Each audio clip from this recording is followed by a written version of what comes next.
Hello friends, it's Jayma here, and today I'm going to create a double page beach layout for you, and I'm going to use this fun panoramic photo here.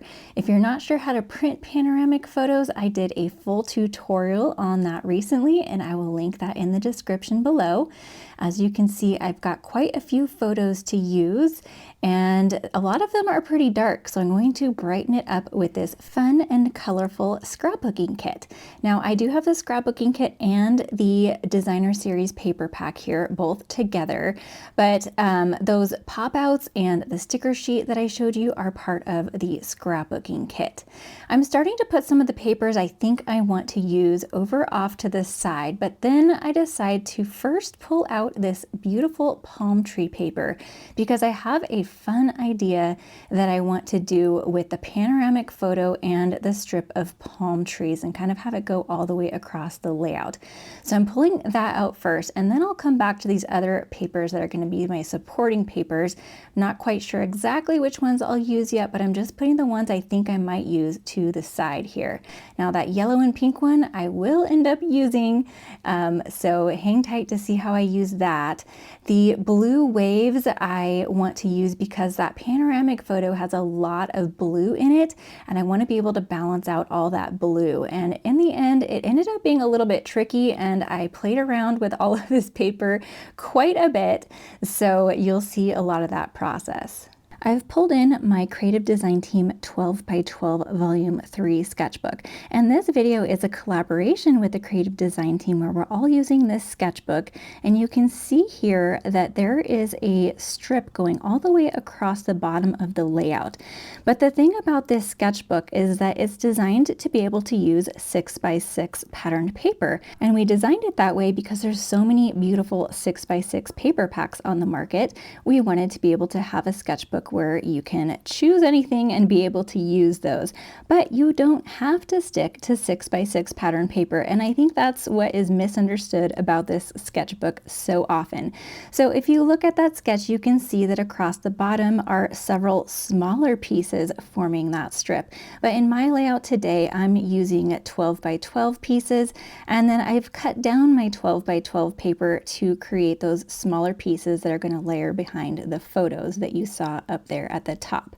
So I am going to use my panoramic photo to form part of the strip going across one side of the layout, and I'm just cutting my palm tree paper a little bit shorter so that it matches the height of the photo. And then I'm going to use the other little piece of that patterned paper to go on the right side of the panoramic photo as well, so it looks like the palm trees are going all the way across and that panoramic photo is laying on top of it.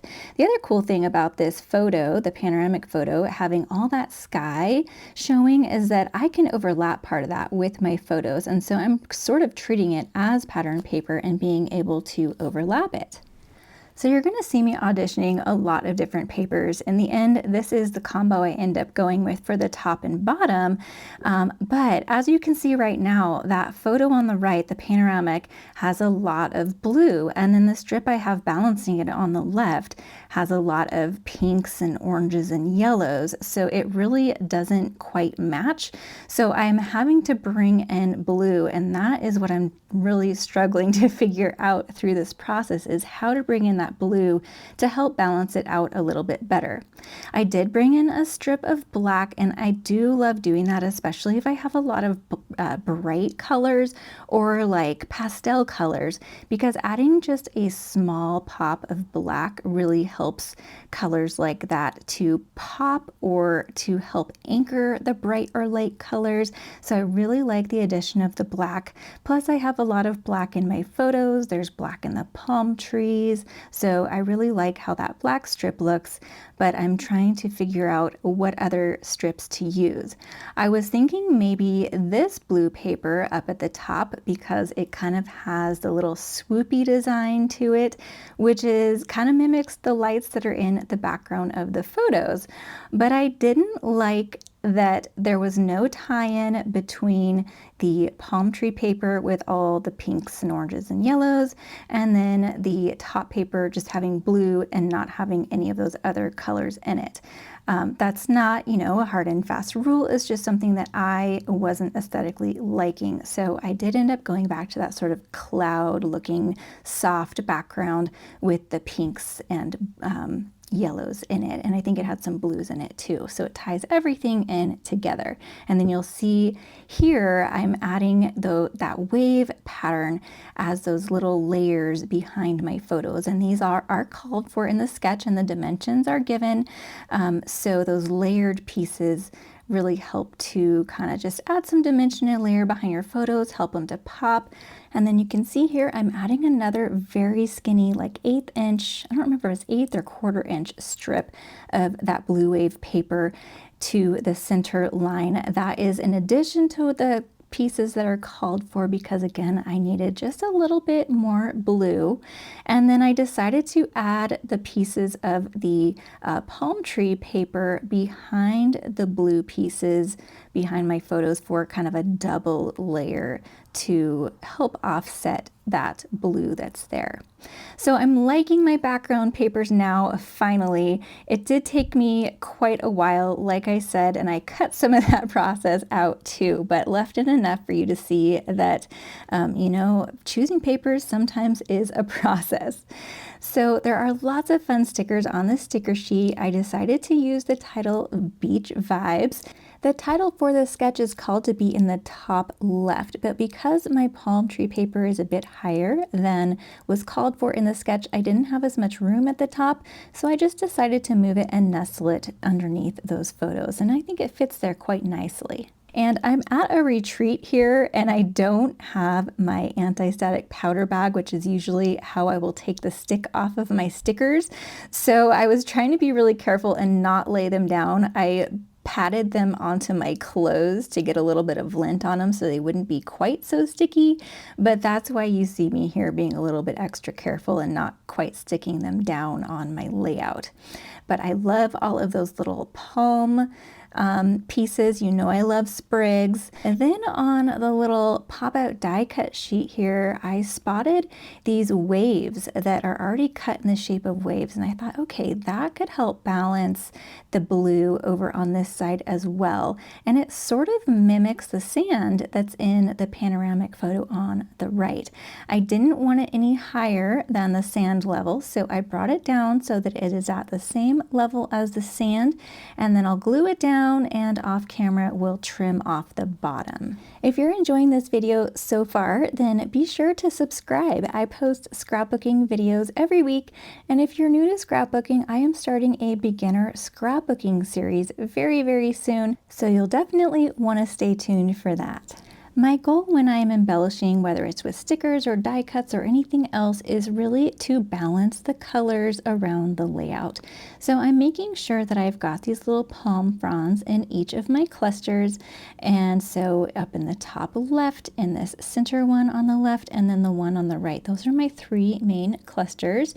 Usually I like to do things in odd numbers, so I've got 3 main clusters, and then I'll add a few other little pieces toward the end as well.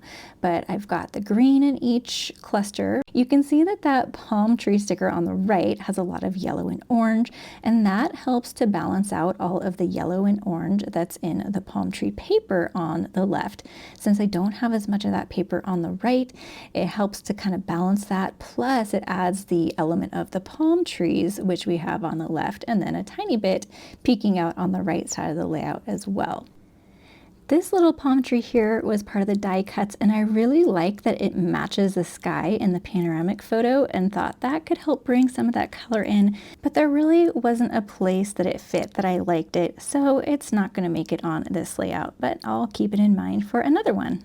I found these little shells and sea stars on the pop-out sheet, so I'm going to add those on here as well, only I don't really like the shells in the end, just the sea stars. The shells were just a little bit flat. So let me tell you a little bit about these photos. These are from my trip to Mexico. gosh, what was it, a year and a half ago now, in February of 2024. So wow, that's almost 2 years ago. How time flies, right? So we were in Cancun, Mexico. It was the last incentive trip with Close to My Heart, and this was our last night. So they had a little banquet kind of thing for us, and there was a professional photographer, so we got some good photos taken and also some selfies, and then that panoramic one was the entire group of us, which was really fun. I was looking at the photos I have left from this trip. I feel like I've made a lot of progress, but I still have quite a bit of photos to do. I feel like that's kind of how I am with all of my vacations, because I skip around so much and I don't just focus on one. So that just means you have a lot more Mexico and Hawaii and Vancouver and San Diego layouts to see me do. And I do have this paper in mind for one of my upcoming San Diego layouts, so that should be pretty fun too. So at this point, I feel like the colors are balanced in my layout, but I feel like something is missing. And what I realize is there are not really any sprigs. So if you know me, I love sprigs or kind of like whimsical sort of embellishments tucked in. And I don't have that I don't have any extra die cuts or anything. So I'm going to add that in two ways. First of all, some ribbon. So I pulled out a couple of different ribbons. First was the white and gold 3/8 inch ribbon, which is gorgeous, but it was just a little bit too heavy for what I had in mind. So then I had this gold open weave trim, which is no longer available, but hopefully you have something like this in your stash. It's really great for kind of just creating some light and airy bits to your clusters. So I'm just going to kind of tuck it in to each of my clusters, and it sort of takes the place of like a sprig or something. But don't worry, I will be adding a type of sprig in the end as well. I didn't do it on camera, but you'll see it in the final share of the layout when I share the close-ups. But this gets me pretty close. I just wasn't quite totally 100% happy with it, but I really like the gold tucked into each of the clusters. So that's an idea to do with your ribbon. Even if you don't have this open weave ribbon, any ribbon, you can just kind of fold it in half and tuck it in. And depending on the type of ribbon, it'll just give you different looks. So I'm putting that in each of the clusters, and I'm almost done, but I decided I wanted to add my journaling. I don't always do that right away, but because I kind of have 4 clusters at this point, I wanted to see if I'm happy with how this looks once I add my journaling, or do I need a 5th cluster, a little one somewhere. So on the bottom of that sticker sheet, there is a little extra bit of white sticker paper, I guess you could say, that didn't have any stickers or printing on it. So I cut it at 3/8 of an inch, and then I wrote my journaling across that and then snipped it apart. And that's how I created my strip journaling here. And I think that that kind of creates, in a way, a 5th cluster and balances things out a little bit better, so I don't need to create a 5th small cluster somewhere. Although you could add a little something over on the right side of the layout. I decided not to though. So I'm going to stick these down. It was a little bit difficult to get them started, but once you get them started, it's really nice to have these just on the little sticker. Close to My Heart used to have journal strip stickers that I still have and love, although I didn't bring them to this retreat. But if you don't have those, this works out nicely. And then for my final finishing touch, I decided to bring in my very favorite iridescent gold gems, or they're called something like that. I'll have everything that I'm using linked down in the description below. I love that these are just a very simple embellishment and they don't add color. I've already got a lot of color on my layout, but they still add interest. There's like little gold flecks and little iridescent flecks that pick up different colors in these, and it's like in a little clear epoxy bubble. They're gorgeous. So here is where I added my final sprigs. I added this little whatever sea life it is from the Ocean Friends die set, which is no longer available, but any sort of sea life sprig would work, or you could just leave it out. Maybe you're not as into sprigs as I am. So I think that that finished it off perfectly. I'm very happy with it. If you want to see still shots, I'll have those over on Instagram, Facebook, and Pinterest eventually, and be sure to check out the playlist to see what the other CDT girls have come up with using this sketchbook. Thanks for watching and have a great day.